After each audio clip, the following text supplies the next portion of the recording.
बिस्मिल्लाहिर्रहमानिर्रहीम, अस्सलाम वालेकुम। आज की इस वीडियो के अंदर हम बात करेंगे नियोसिफ कैप्सूल के बारे में। नियोसिफ कैप्सूल क्या होता है, इसका मोड ऑफ एक्शन क्या क्या है, इसके इंडिकेशंस क्या क्या है, इसके साइड इफेक्ट्स क्या है, इसके कॉन्ट्राइंडिकेशंस क्या है, ये सारी चीजों के ऊपर इस वीडियो के अंदर हम बात करेंगे।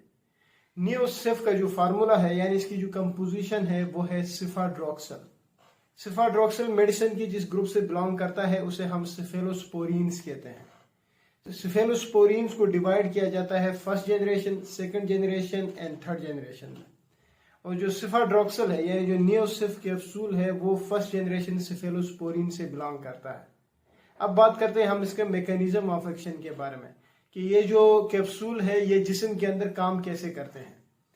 तो ये बैक्टीरिया के सेल वॉल की जो सिंथेसिस होती है उसको इनहिबिट करते हैं, यानी एंटीबैक्टीरियल ड्रग है। जितने भी बैक्टीरियल इन्फेक्शंस होंगे उनमें हम इस्तेमाल करेंगे और उनमें ये बैक्टीरिया के सेल वॉल के सिंथेसिस को इनहिबिट करके अपना काम करेगा। अब बात करते हैं हम इसके यूजेस यानी इंडिकेशंस के बारे में कि कौन कौन सी बीमारी में हम नियोसिफ कैप्सूल का इस्तेमाल कर सकते हैं।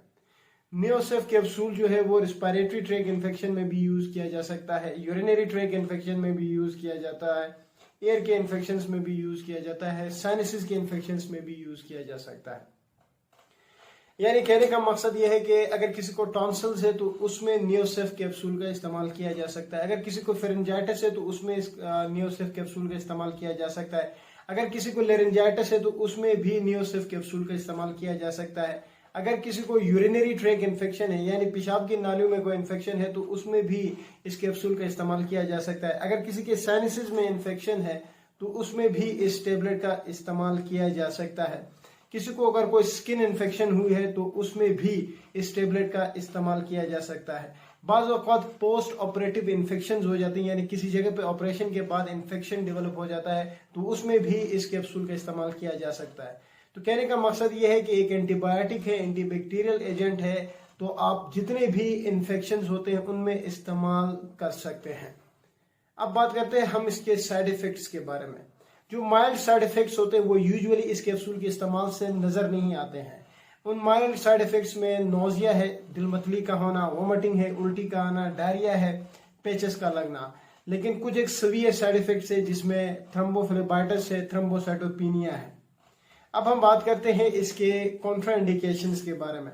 याद रहे ये जो मेडिसिन है मैंने पहले भी कहा कि ये सिफेलोस्पोरीन से बिलोंग करती है।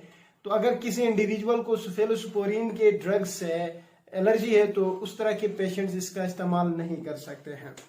और कोई फीमेल अगर प्रेग्नेंट है या लैक्टेटिंग मदर है तो वो भी डॉक्टर से राब्ता करके डॉक्टर की हिदायत के मुताबिक इस्तेमाल कर सकते हैं। अब बात करते हैं ये कैप्सूल किस फॉर्म में अवेलेबल है। तो नियोसिफ कैप्सूल जो है ये 500 mg में अवेलेबल है और ये हम रोजाना अगर किसी पेशेंट को प्रिस्क्राइब करते हैं तो दिन में एक दफा इस्तेमाल करने का एडवाइस करते हैं। यानी 500 mg के कैप्सूल जो है वो रोजाना एक ही गोली उसका इस्तेमाल किया जा सकता है। तो ये सारी बातें थी अबाउट नियोसिफ कैप्सूल। Thank you.